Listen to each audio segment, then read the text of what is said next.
Well, one of the other advantages of having a heavier style knife is when it comes to making some ridgepoles or even doing tripods, things like that. You get a lot of power there to do that. Try it with this one here. This is a bit bigger one. Might have to prune this one off in here.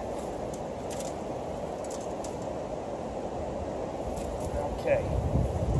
Something like this, I mean, you could definitely make a ridgepole out of this. Now, you can rock the knife on there, which usually is a lot easier with smaller knives. Or because this knife is a little bit bigger than your standard bushcraft knife, we can get a slight chopping.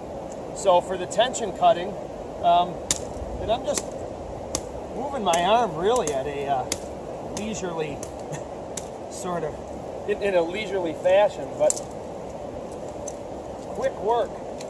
And any knife really in this size range here, you're talking, this knife is quite a heavy hunter.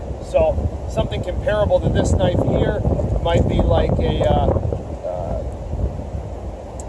oh geez, I would say you may be something like the Bark River Bravo 1.5, but maybe I believe they have a light version that's a bit thinner in stock. That's probably very similar to this right here. So as I said, the one advantage of a heavier knife like that is when it comes time to do your tension cutting, many times even if it's smaller, if this is a smaller piece right here, you can still give it just a little bit of a whack. It's gonna work out the same. Any of these types of things. Just holding on to the knife loosely. Really just the weight of my arm is doing something like that.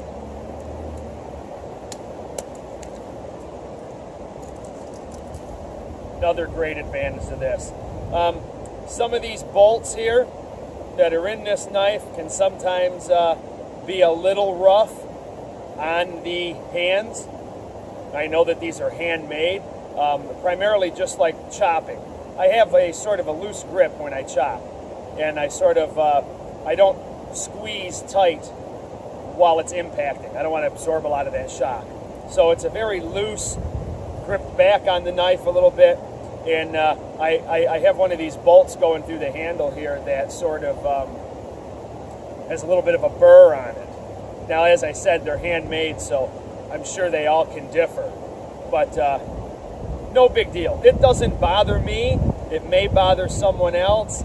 If it is an issue, you can just take a Dremel tool or even some sandpaper and sort of sand that down a bit. And as I said before, we've got a forged steel here with a good 4mm thick stock, and it holds that stock for quite a bit till we hit that the hollow grind, and that hollow grind is nicely supported, and the steel is heat treated pretty wonderfully.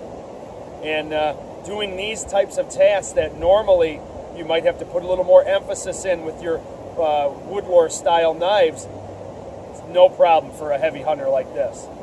No problem at all.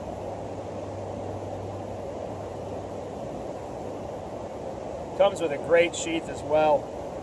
Beautiful leather in your classic German chocolate brown, which seems to be very popular with Puma and Linder. Thanks for watching. Take care.